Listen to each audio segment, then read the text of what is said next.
warahmatullahi wabarakatuh. Alhamdulillahirabbil alamin wa bihi nasta'inu ala umurid dunya waddin. Assalatu wassalamu ala asyrafil anbiya'i wal mursalin wa ala alihi wa ashabihi ajma'in. Allahumma salli wa sallim wa barik ala sayyidina wa habibina wa syafi'ina wa maulana Muhammadin sallallahu alaihi wa alihi wasallam.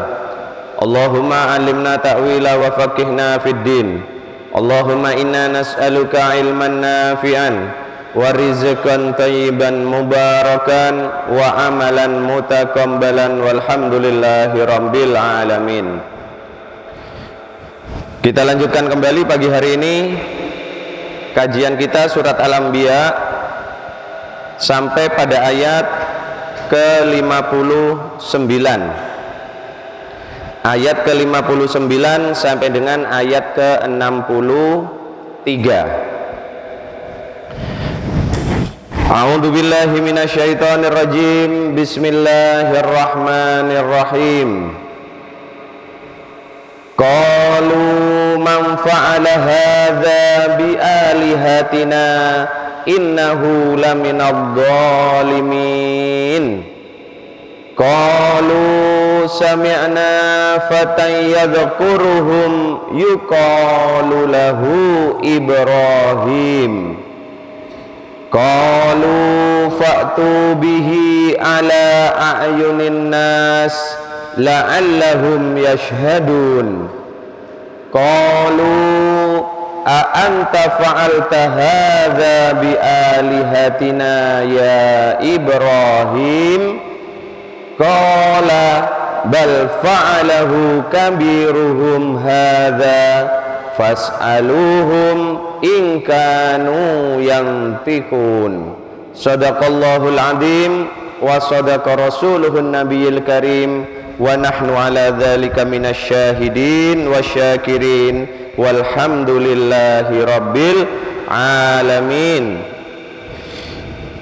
Para santri dan para pendengar di rumah, 5 ayat yang kita pelajari adalah lanjutan dari ayat yang sebelumnya tentang kisah Nabi Ibrahim alaihis salam. Di ayat yang sebelumnya dikisahkan bahwasannya Nabi Ibrahim dengan berani menyatakan bahwasannya apa yang dilakukan oleh kaum beliau, oleh umat beliau dengan menyembah patung, menyembah berhala, itu adalah perbuatan yang tercela, perbuatan sesat.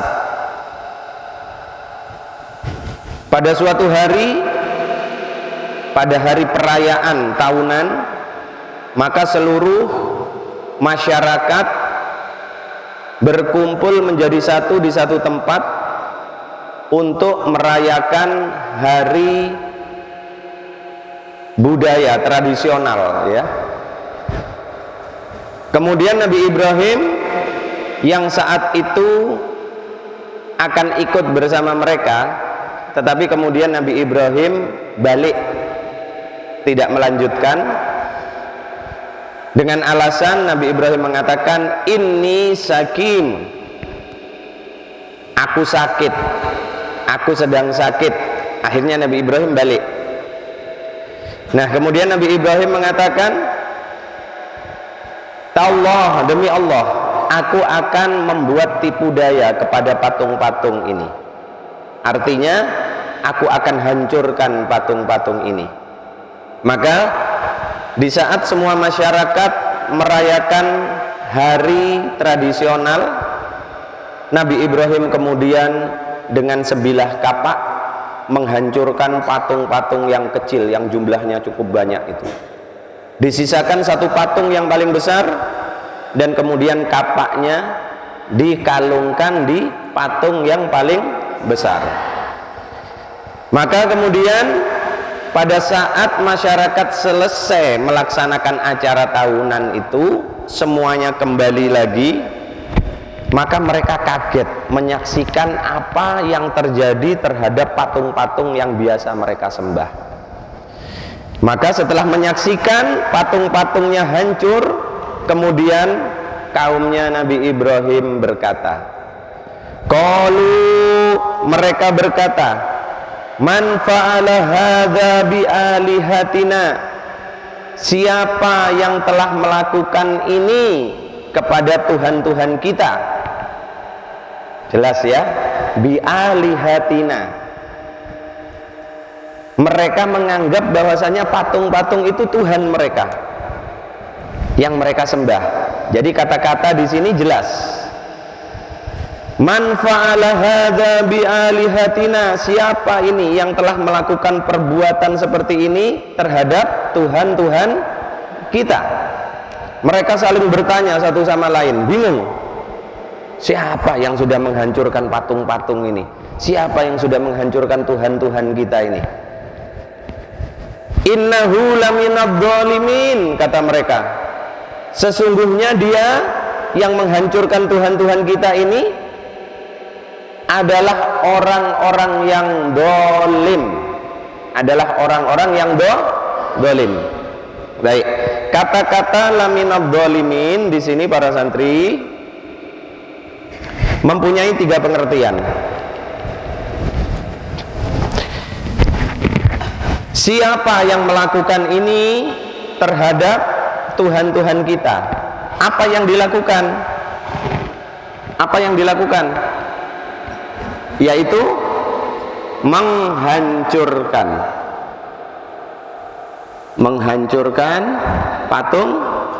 patung-patung. Nah, jadi di sini kalian bisa jelas ini kalimatnya, bi alihatina.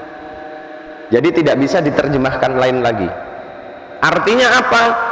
Orang-orang musyrik itu, kaumnya Nabi Ibrahim itu jelas-jelas menganggap bahwasannya patung-patung yang mereka sembah itu adalah Tuhan mereka. Sudah tidak bisa diterjemahkan lain. Oh enggak, ini sekedar saya cuma seneng sama patung. Enggak, bukan seperti itu. Mereka jelas mengatakan alihatina, Tuhan-Tuhan kami. Paham dong? Baik. Maka mereka mengatakan sesungguhnya dia yang melakukan ini kepada Tuhan-Tuhan kita ini termasuk orang-orang yang dolim. Maksudnya apa? Mempunyai 3 pengertian di sini. Yang pertama, yang menghancurkan Tuhan-Tuhan kita ini adalah orang yang mendolimi patung atau Tuhan kami. Ini maksud yang pertama. Maksud yang kedua, yang menghancurkan patung-patung ini dia termasuk orang-orang yang dolim, yaitu mendolimi diri mereka. Mereka maksudnya kaum musyrik.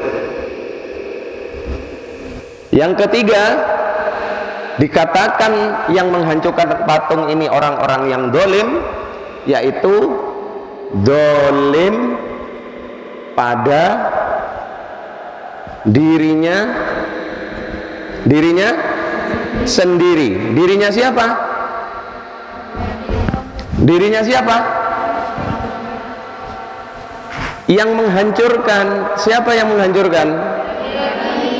Kenapa? Karena akan mereka hukum. Nah, jadi pengertian innahu laminadh dhalimin, orang yang menghancurkan Tuhan-Tuhan kita ini sesungguhnya dia termasuk orang-orang yang dolim. Pengertian dolim yang pertama yaitu dolim kepada Tuhan-Tuhan kita, karena telah menghancurkan patung-patung ini, telah menghancurkan Tuhan-Tuhan kita. Coba, begitu lucunya mereka ya. Bagaimana mungkin Tuhan bisa dihancurkan? Ini begitu lucunya kan? pemahamannya ini. Nanti akan lebih lucu lagi, nanti kita temukan nanti di ayat ini.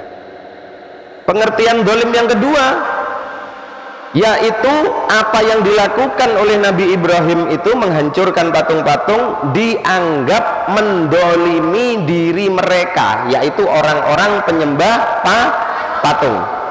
Dianggap telah mendolimi dirinya, melecehkan dirinya dengan menghancurkan patung-patung yang selama ini mereka anggap sebagai Tuhan. Pengertian dolim yang ketiga, yaitu Nabi Ibrahim dianggap, tapi ini masih belum tahu kalau Nabi Ibrahim yang menghancurkan. Mereka anggap orang yang menghancurkan patung-patung ini telah mendolimi dirinya sendiri. Maksudnya apa? Berarti orang itu telah siap menerima hukuman dari kita. Paham tuh? Paham ya? Baik. Maka di tengah kebingungan mereka, siapa yang sudah menghancurkan patung-patung ini ya? Maka kemudian di ayat yang selanjutnya, qalu, sebahagian dari mereka kemudian berkata, sami'na fata, kami telah mendengar, fata, ada seorang pemuda. Kami mendengar ada seorang pemuda, yadhkuruhum, yang menyebut-nyebut mereka. Mereka yang dimaksud di sini adalah patung atau Tuhan mereka. Sebahagian mereka itu kemudian mengatakan, oh kami telah mendengar ada seorang pemuda, yang pemuda itu sering menyebut-nyebut Tuhan kita. Maksudnya menyebut-nyebut itu bukan memuji-muji, tetapi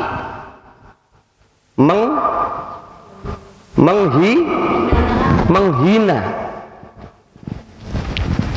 Yuqalu lahu Ibrahim, yang bernama Ibrahim. Nah, jadi Habib Isa gambarkan situasi saat itu para santri semuanya.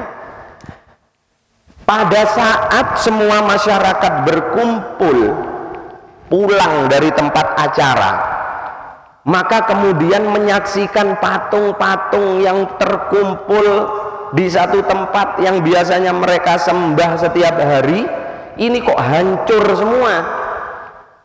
Tinggal sisa satu patung yang paling gede. Akhirnya kabar ini segera menyebar ke seluruh masyarakat. Maka kemudian seluruh masyarakat berkumpul di tempat tadi. Selesai berkumpul di lapangan merayakan acara, ganti sekarang berkumpul di tempat patung-patung itu. Akhirnya mereka ribut satu sama lain. Siapa ini yang sudah menghancurkan patung-patung kita, Tuhan-Tuhan kita? Siapa? Saling bertanya. Nah, di tengah kebingungan itu ada sebahagian orang dari mereka yang kemudian mengatakan, sami'na fata, kami ini mendengar ada seorang pemuda. Yang pemuda itu yadhkuruhum, sering mencela Tuhan-Tuhan kita ini. Pemuda itu sering mengatakan, Tuhan-Tuhan kita ini bukan Tuhan, ini patung, makhluk mati, tidak punya nyawa, tidak bisa jalan, tidak bisa bicara, tidak bisa mendengar. Jadi ada sebahagian yang mengatakan seperti itu. Bisa dipahami tidak ini? Bisa ya? Ya. Dan pemuda itu namanya Ibrahim. Kata siapa? Sebahagian orang-orang musyrik itu sendiri. Artinya para santri dan para pendengar di rumah, berarti Nabi Ibrahim selama itu sudah sering mengatakan kepada kaumnya, kepada masyarakatnya itu, bahwasannya yang kamu sembah ini bukan Tuhan, yang kamu sembah iki patung. Kamu hidup, yang kamu sembah ini benda mati. Masa yang hidup mintanya kepada yang benda mati? Kamu bisa berjalan, patung yang kamu sembah tidak bisa jalan. Tanganmu bisa bergerak, patung yang kamu sembah tidak bisa Kamu bisa bicara, patung yang kamu sembah tidak bisa bicara. Loh kok aneh, justru kamu yang minta kepada patung. Patung ini yang buat dirimu sendiri, kata Nabi Ibrahim. Yang ngukir patung ini dirimu sendiri. Ada yang dari batu, ada yang dari kayu. Kalau patungmu rusak, kamu sendiri yang memperbaiki. Setelah itu kamu sembah. Loh ini kan sungguh lucu, tidak masuk tidak masuk logika. Ternyata Nabi Ibrahim sudah sering mengatakan itu kepada kaumnya, sehingga sebahagian kaum itu tadi mengatakan, kami mendengar ada seorang pemuda yang pemuda itu sering mencela Tuhan-Tuhan kita ini. Karena memang saat itu hanya Nabi Ibrahim saja, para santri dan para pendengar di rumah, yang tidak ikut menyembah patung-patung itu. Hanya Nabi Ibrahim saja. Paham dong ya? Ya. Maka setelah mendengar ada yang mengatakan ada pemuda yang bernama Ibrahim yang sering mencela, sehingga mereka kemudian curiga kepada Nabi Ibrahim. Karena kalau kita yang sama-sama nyembah patung, tidak mungkin kita akan menghancurkan Tuhan-Tuhan kita ini. Pasti yang menghancurkan Tuhan-Tuhan kita ini orang yang sudah mencela-cela Tuhan kita. Maka kemudian mereka berkata, qalu fa'tu bihi. Kalau memang begitu, bawa pemuda yang namanya Ibrahim tadi, datangkan ke sini. Kata siapa? Kata siapa? Kata penguasa di situ. Tokoh masyarakatnya, penguasanya saat itu. Maka pimpinan mereka mengatakan, kalau demikian kamu pernah mendengar ada yang namanya Ibrahim yang sering mencela Tuhan-Tuhan kita. Baik, sekarang kamu cari Ibrahim, kamu datangkan ke sini. Kemudian ala a'yunin nas, di hadapan mata manusia. Artinya saat itu telah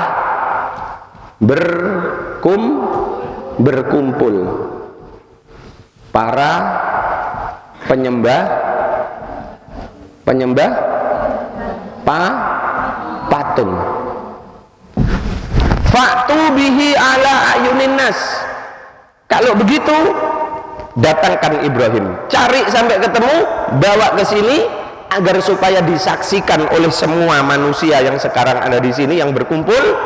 Untuk apa? La'allahum yashhadun, agar mereka ini semua bisa menyaksikan.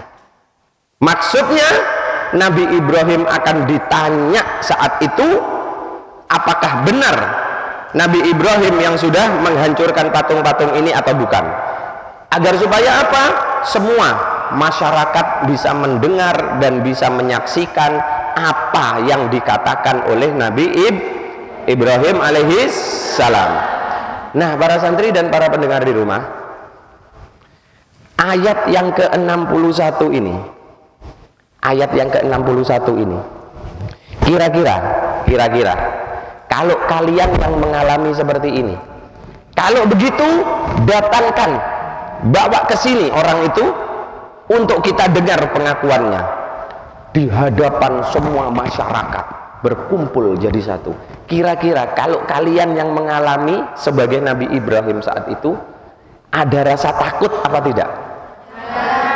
Di hadapan semua manusia ini mau diadili, ada rasa takut tidak? Tapi bagi Nabi Ibrahim justru inilah yang ditunggu-tunggu. Maka ayat ke-61 ini bagi Nabi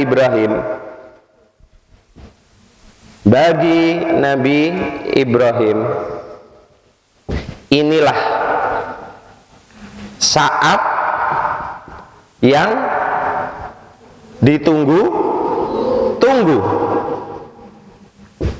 bisa dihadapkan pada seluruh manusia. Justru ini yang diharapkan oleh Nabi Ibrahim dari awal, sehingga Nabi Ibrahim merancang satu strategi menghancurkan patung-patung yang mereka sembah itu, agar supaya suatu saat Nabi Ibrahim didatangkan di hadapan semua manusia untuk ditanya, untuk diminta pengakuannya. Ini justru yang ditunggu. Kalau kita mungkin saat itu gemeter dak karuan, ya gemeter dak karuan, kaki ini sudah bergetar ini. Karena apa? Lihat orang sak lapangan, kemudian kita ditaruh di tengah-tengah, kita ditanya, diadili. Tapi bagi Nabi Ibrahim, inilah memang yang ditunggu-tunggu, kesempatan ini. Maka setelah Nabi Ibrahim didatangkan di hadapan semua manusia, kemudian di ayat yang ke-62, qalu, mereka bertanya, kemudian Nabi Ibrahim ditanya oleh umat, a anta fa'alta hada bi alihatina ya Ibrahim, a anta, apakah kamu fa'alta hada, yang telah melakukan ini, bi alihatina, terhadap Tuhan-Tuhan kami ya Ibrahim, apakah engkau yang telah melakukan ini terhadap Tuhan-Tuhan kami wahai Ibrahim? Apa yang dilakukan oleh Nabi Ibrahim? Ya, apakah engkau yang telah menghancurkan Tuhan-Tuhan kami ini wahai Ibrahim? Kata mereka. Maka kira-kira apa jawaban Nabi Ibrahim alaihissalam? Nabi Ibrahim langsung mengatakan, ya, aku yang melakukan. Kira-kira seperti itu? Tidak seperti itu jawaban Nabi Ibrahim. Maka jawaban Nabi Ibrahim kemudian, qala, Nabi Ibrahim berkata, bal fa'alahu, sebenarnya yang telah melakukan itu, melakukan apa?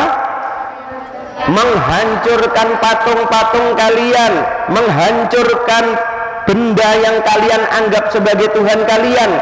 Sebenarnya yang menghancurkan mereka itu, kata Nabi Ibrahim, kabiruhum hada, yaitu yang paling besar. Nabi Ibrahim mengatakan, yang menghancurkan patung-patung ini, Tuhan-Tuhanmu yang kecil-kecil ini. Jadi ada Tuhan kecil, Tuhan besar. Karena ada patung yang kecil, ada patung yang besar. Hei kaum, hei umat, kata Nabi Ibrahim, sebenarnya yang menghancurkan Tuhan-Tuhan kecilmu ini, Tuhan mini, ya,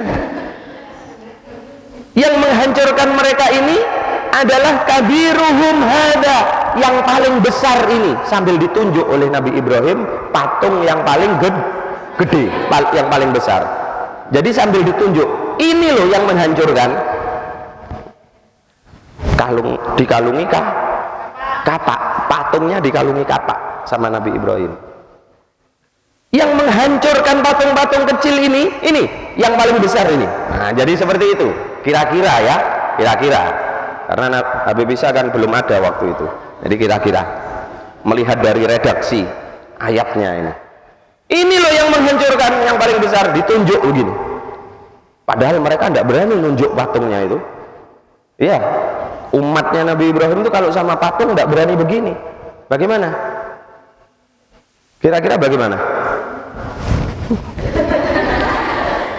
Ya, namanya sama Tuhannya. Masa sama Tuhan mau begini? Anda. Tapi bagi Nabi Ibrahim, bal fa'alahu kabiruhum hada, yang melakukan menghancurkan patung-patung ini loh yang paling gede ini, ditunjuk begitu sama Nabi Ibrahim. Kira-kira mereka kaget nggak? Oh, kaget mereka. Kemudian fas'aluhum, maka tanyakan kepada mereka. Kata Nabi Ibrahim, tanyakan kepada mereka, in kanu yantikun, jika mereka itu dapat berbicara, maka tanyakan wes kepada mereka. Mereka yang dimaksud siapa? Patung-patung yang kecil. Yang kecil, yang besar cuma satu. Yang kecil yang banyak yang hancur. Patung-patung yang kecil yang hancur.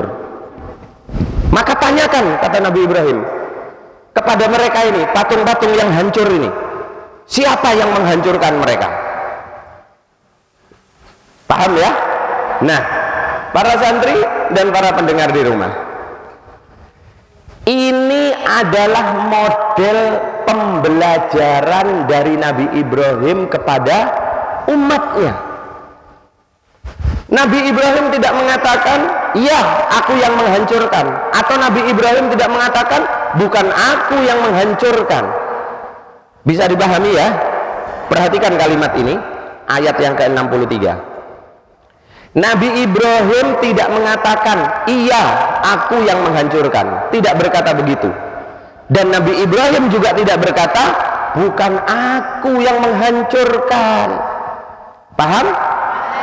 Ada enggak kalimat bukan aku yang menghancurkan? Ada enggak? Tidak ada.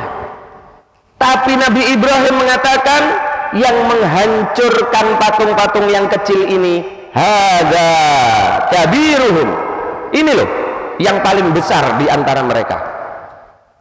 Kemudian Nabi Ibrahim memberikan pendidikan, kalau kalian tidak percaya, kalian ingin tahu, silahkan fas'aluhum, tanyakan kepada mereka patung-patung yang menjadi korban itu. Tanyakan. Biasanya kalau korban ditanya, itu langsung bicara, ya kan? Wong namanya korban.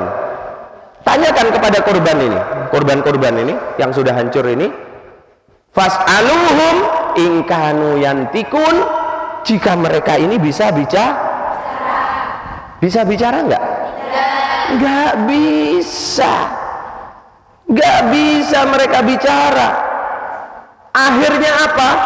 Inilah jawaban cerdas. Jawaban cerdas dari manusia terpilih yang dipilih oleh Allah sebagai nabi dan sebagai rasul, yang mempunyai ilmu, yang ilmu itu diberikan oleh Allah, sehingga apa? Nabi Ibrahim memberikan jawaban yang super cerdas. Selama ini, hai kaumku, kamu dengan bangganya menyembah patung-patung ini, dan kamu anggap patung-patung ini sebagai Tuhan. Kamu sakit, kepingin sembuh, kamu minta sama patung. Kerjaanmu sepi, rezekimu seret, kepingin rezekimu lancar selama ini, kamu minta sama apa? Kamu ingin punya anak, istrimu pingin cepet hamil, kamu minta sama apa?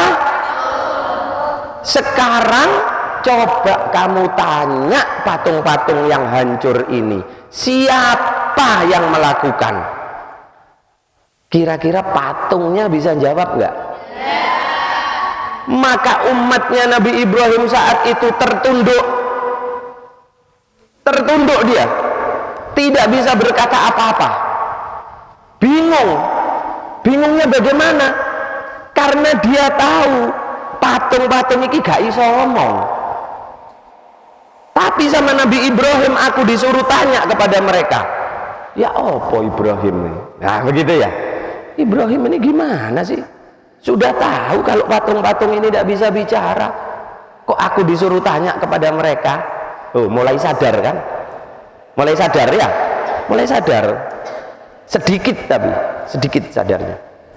Loh, kalau kamu tahu patung-patung ini tidak bisa bicara, tapi kenapa masih kamu sembah? Nah, para santri dan para pendengar di rumah, di ayat 63 ini ada pelajaran penting yang bisa kita ambil. Apa itu? Ayat 63 ini kemudian, ayat 63 ini dipahami oleh sebahagian kalangan, sehingga mereka mengatakan bahwasannya Nabi Ibrahim pernah berbohong. Nabi Ibrahim pernah berbohong. Baik, perhatikan kalimat ini. Ini penting, 63. Ini soal akidah. Ya, soal keyakinan, keimanan. Nabi Ibrahim berkata, "Qala bal fa'alahu kabiruhum hada." Sebenarnya yang melakukan ini adalah yang paling besar, patung yang paling besar. Fas'aluhum, maka tanyakan kepada patung-patung yang kecil itu, ingkanu yantikun, jika mereka bisa berbicara, jika mereka bisa menjawab. Habib bisa tanya, di ayat 63 ini ada enggak satu kalimat yang menunjukkan bahwasannya Nabi Ibrahim berbohong? Kalimat yang mana menurut kalian? Kalimat yang mana menurut kalian? Yang melakukan ini adalah yang paling besar di antara mereka. Itu ya, yang dianggap kalimat bohong yang disampaikan oleh Nabi Ibrahim adalah kalimat ini. Ya. Yakin ya? Yakin? Oke.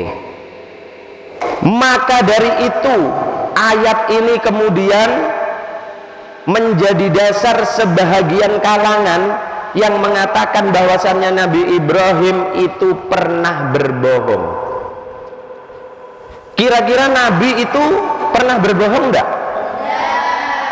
Seluruh Nabi, seluruh Rasul pernah berbohong enggak?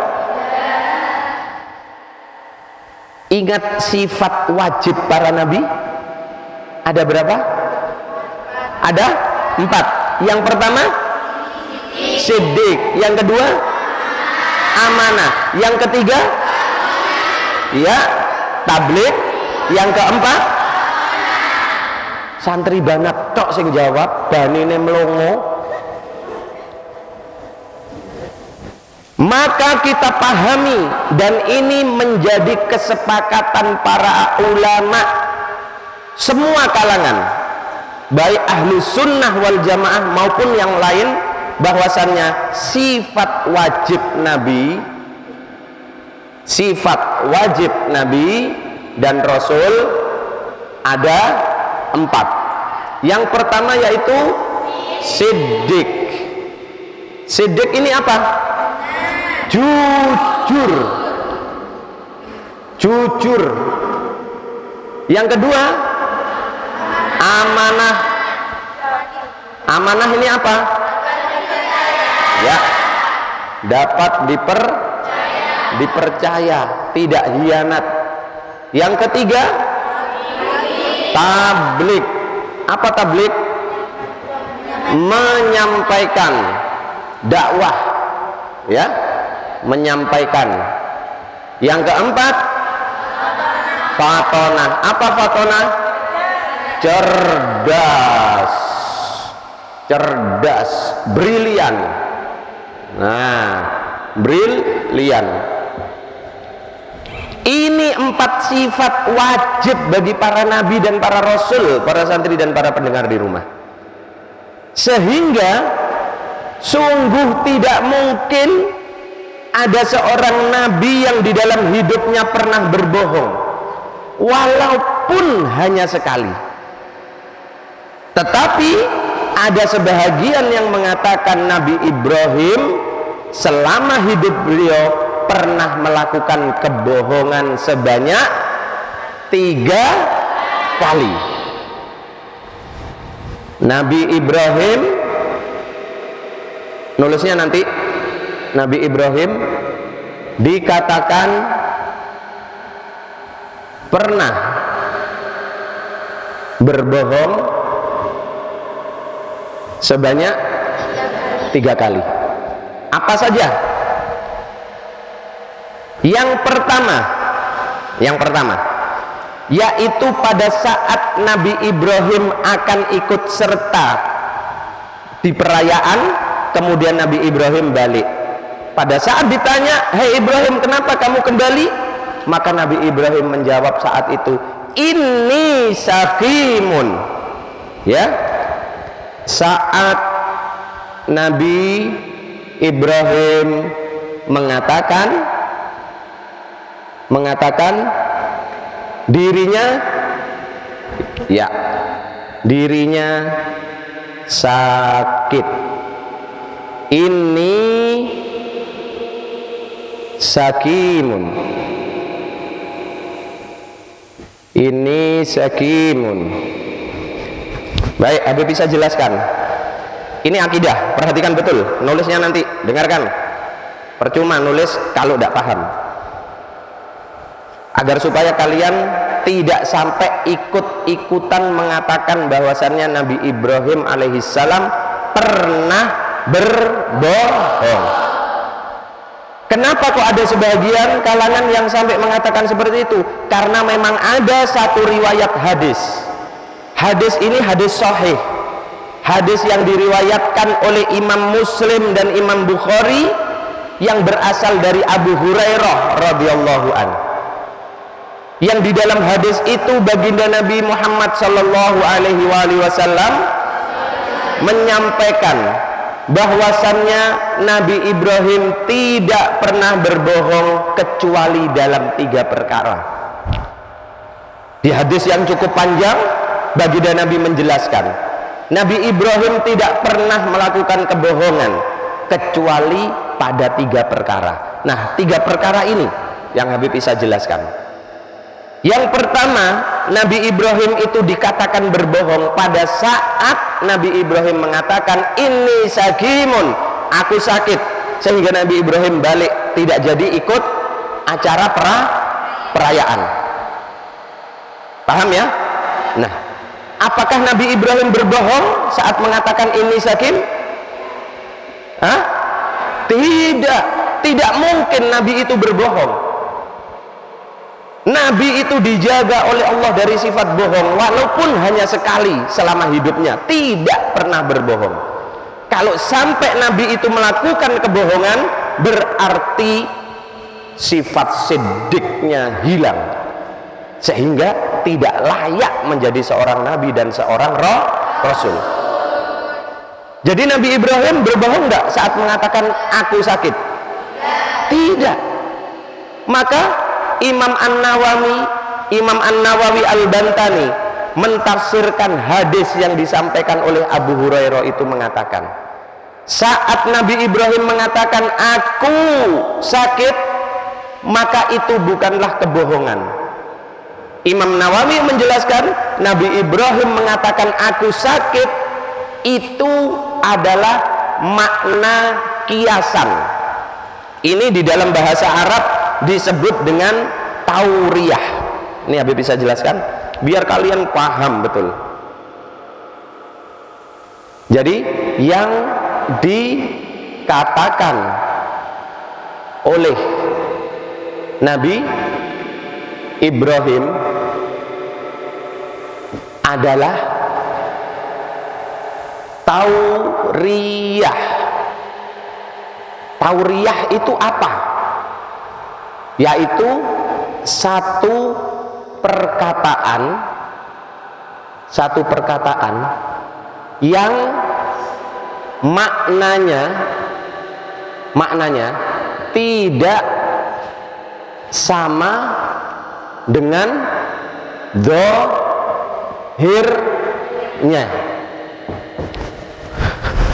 Habib bisa berkata kepada santri, ini contoh, perhatikan betul. Para santri, Habib bisa sakit. Maka kira-kira apa yang ada di benak kalian?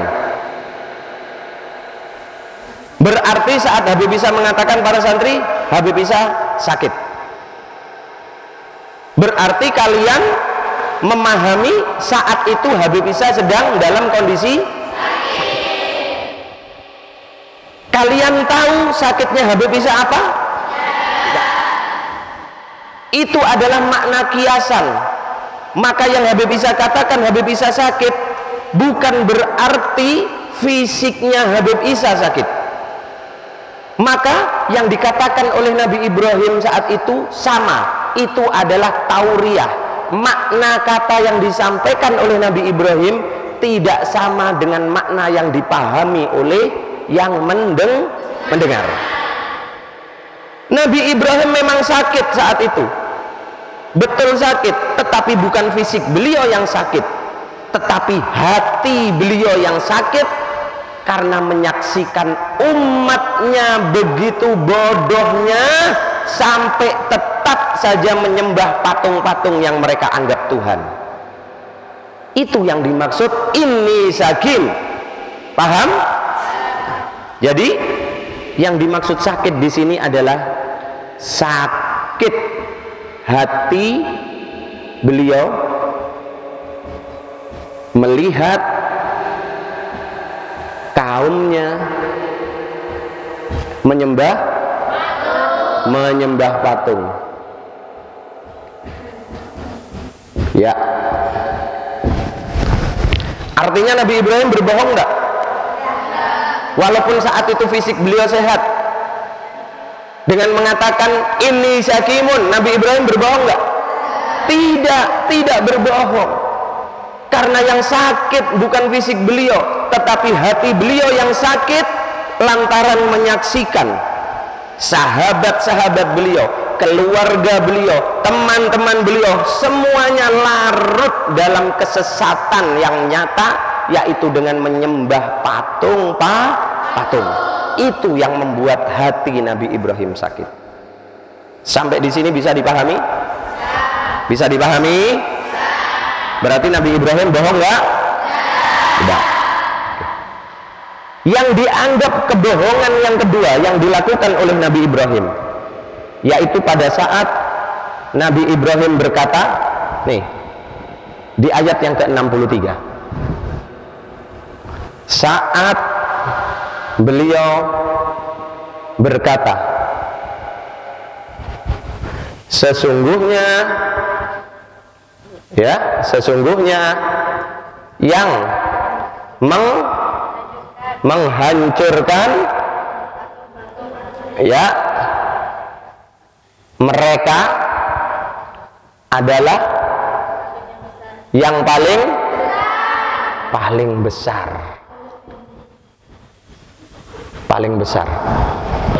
Ini yang dianggap kebohongan kedua yang dilakukan oleh Nabi Ibrahim.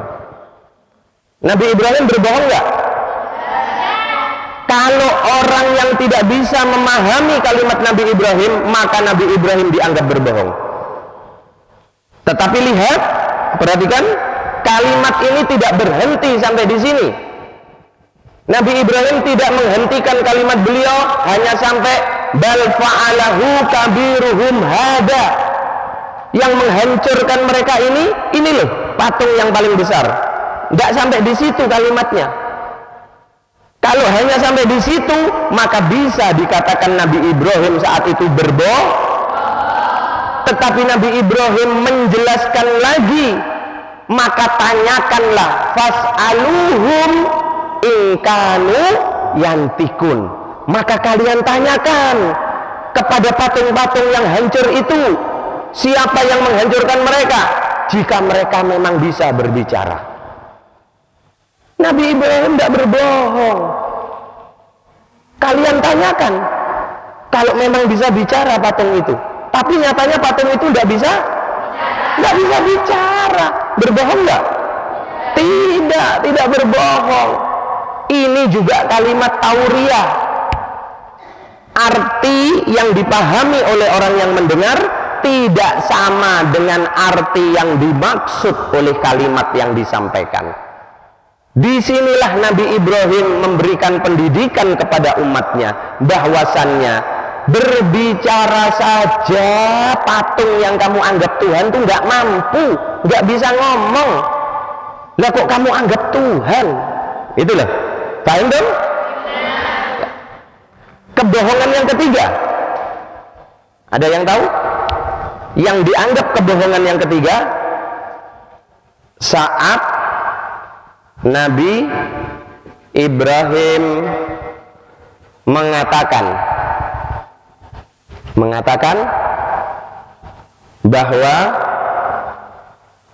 Siti Sarah adalah saudarinya.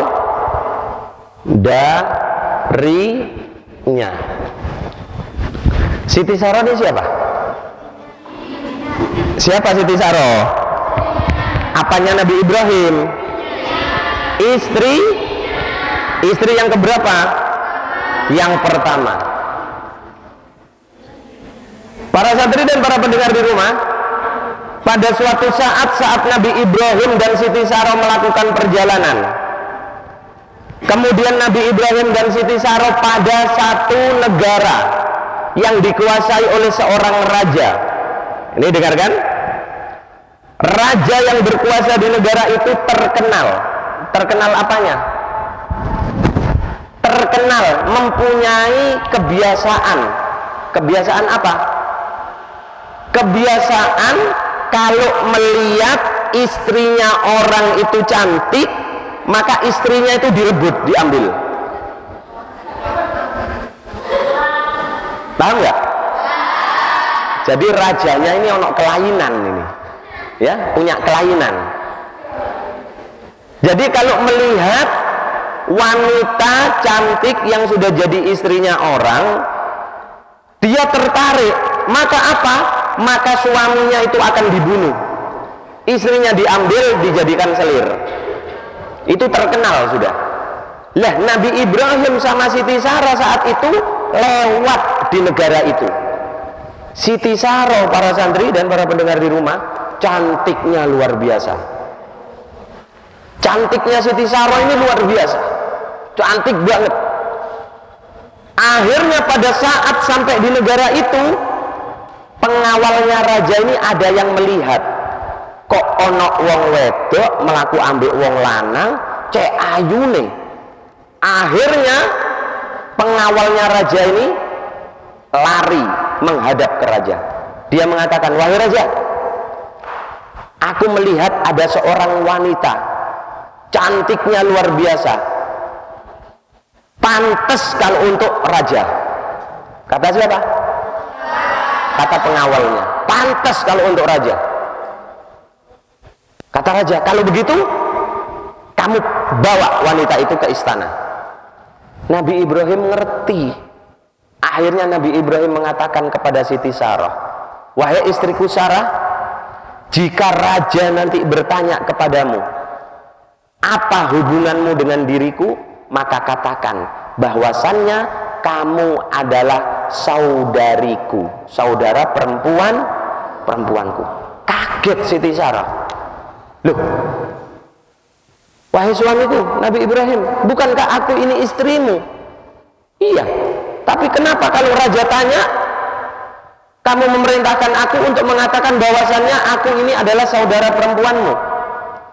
Nabi Ibrahim tidak jawab. Sudahlah, ikuti aku, ikuti apa yang aku perintahkan. Akhirnya para santri dan para pendengar di rumah, betul, Siti Sarah ini kemudian dibawa oleh pengawal, diambil, dihadapkan ke raja. Tapi sebelum berangkat, Siti Sarah mengambil wudhu. Nabi Ibrahim yang ditinggal, kemudian sholat beliau. Siti Sarah dibawa masuk ke istana. Begitu nyampe istana, raja lihat Siti Sarah, waduh, wis, ya sudah, baru kali ini kata raja aku melihat makhluk yang secantik ini. Akhirnya tanpa basa-basi si raja ini langsung mendekat akan merangkul Siti Sarah. Tapi apa yang terjadi? Subhanallah, tinggal satu langkah kepada Siti Sarah, maka tangan dan kaki raja ini tidak bisa digerakkan. Tidak bisa digerakkan. Takut raja ini. Maka kemudian raja mengatakan kepada Siti Sarah, hei wanita, berdoalah kepada Tuhanmu agar supaya melepaskan aku. Kemudian Siti Sarah berdoa kepada Allah. Seketika tangan dan kaki rajanya balik lagi, bisa bergerak seperti biasa. Kapok? Enggak kapok raja ini. Enggak kapok. Akhirnya mau ngerangkul lagi kepada Siti Saro. Pancene cek ayu nih Siti Saro. Begitu mau merangkul lagi, Siti Saro berdoa kepada Allah, subhanallah, kedua kali kaku lagi tangan dan kakinya raja, tidak bisa bergerak. Akhirnya si raja ini mengatakan, wahai wanita, berdoalah lagi kepada Tuhanmu, mintakan aku supaya aku bisa bergerak lagi, aku taubat. Siti Saro dengan polosnya berdoa kepada Allah, maka seketika balik lagi posisinya raja ini, tangannya normal lagi. Berapa tuh? 2? Kapok rojo. Kapok? Enggak. Mencoba lagi yang ketiga kali. Ya Allah. Maka akan dirangkul lagi Siti Saro. Ketiga kalinya tetap seperti itu. Raja tetap tidak bisa bergerak tangan dan kakinya. Maka raja yang ketiga kali ini minta lagi kepada Siti Saro. Siti Saro memohon kepada Allah, seketika normal lagi. Ketiga kali inilah rajanya takut, akhirnya nyerah. Maka mengatakan kepada pengawal, hei pengawal, kamu bukan bawa seorang wanita ke istanaku ini, tapi kamu membawa jin masuk ke dalam istanaku ini. Kata siapa itu? Kata wahai pengawal, sekarang keluarkan wanita ini dari istanaku dan aku kasih hadiah. Maka dikasih hadiah sama raja itu, yaitu seorang budak budak itulah yang bernama Hajar. Yang bernama Hajar, yang akhirnya nanti menjadi istrinya Nabi Ibrahim alaihissalam, yang kemudian melahirkan seorang nabi juga yang bernama Nabi Ismail alaihissalam. Nah, begitu balik Siti Saro ketemu dengan Nabi Ibrahim, maka ditanya oleh Nabi Ibrahim, wahai Saro, istriku, apa yang terjadi? Diceritakan oleh Siti Saro. Setelah itu ganti Siti Saro yang tanya, wahai suamiku Ibrahim, tolong jawab, kenapa tadi engkau memerintahkan aku untuk mengatakan aku ini saudarimu, padahal aku ini istrimu? Berarti engkau telah berbohong. Apa jawab Nabi Ibrahim? Aku tidak berbohong. Aku tidak berbohong. Di negara ini yang beriman kepada Allah hanya kita berdua, aku dan dirimu. Yang lain tidak beriman kepada Allah. Hanya kita berdua yang beriman kepada Allah. Berarti kamu selain sebagai istriku, kamu juga ukhti fil iman. Selain kamu istriku, kamu juga saudara perempuanku di dalam iman. Itu maksud kata-kata Nabi Ibrahim, saudara perempuanku. Jadi Nabi Ibrahim berbohong enggak? Tidak. Memang saudara perempuannya Nabi Ibrahim, Siti Saro, saudara perempuan seiman. Itu loh maksudnya. Nah, maklum, orang cerdas, orang berilmu, kadang kata-katanya itu tidak dipahami oleh yang mendengar. Nah, seperti itu. Jadi kesimpulannya, Nabi Ibrahim pernah berbohong di dalam hidup beliau? Maka hadis baginda Nabi yang seperti tadi, yang menyampaikan Nabi Ibrahim tidak pernah berbohong. Inna Ibrahim lam yaqdib ghaira salatin, kata baginda Nabi, sesungguhnya Nabi Ibrahim alaihissalam tidak pernah berbohong kecuali dalam 3 perkara. Kalau hadis ini tidak dipahami dengan betul-betul, maka orang akan mengatakan bahwasannya Nabi Ibrahim pernah berbohong. Sesungguhnya pernah berbohong apa tidak? Tidak mungkin seorang nabi mempunyai sifat kadhib. Apa? Berbohong. Paham dong? Ya, mudah-mudahan bermanfaat. Setelah Nabi Ibrahim mengatakan kepada umatnya, tanyakan kepada patung-patung itu jika mereka bisa bicara. kira-kira apa yang kemudian akan terjadi akan kita lanjutkan besok pagi. Wallahu a'lam bishawab. Bismillahirrahmanirrahim. Allahumma salli wa sallim wa barik ala sayyidina Muhammad wa ala ali sayyidina Muhammad. Allahumma inni saudatuka ma'allamtanihi fardudu alayya inda hajati ilai wa sallallahu ala sayyidina Muhammadin wa ala alihi wa sahbihi wa sallam walhamdulillahi rabbil alamin. Akhirul kalam. Wassalamualaikum warahmatullahi wabarakatuh.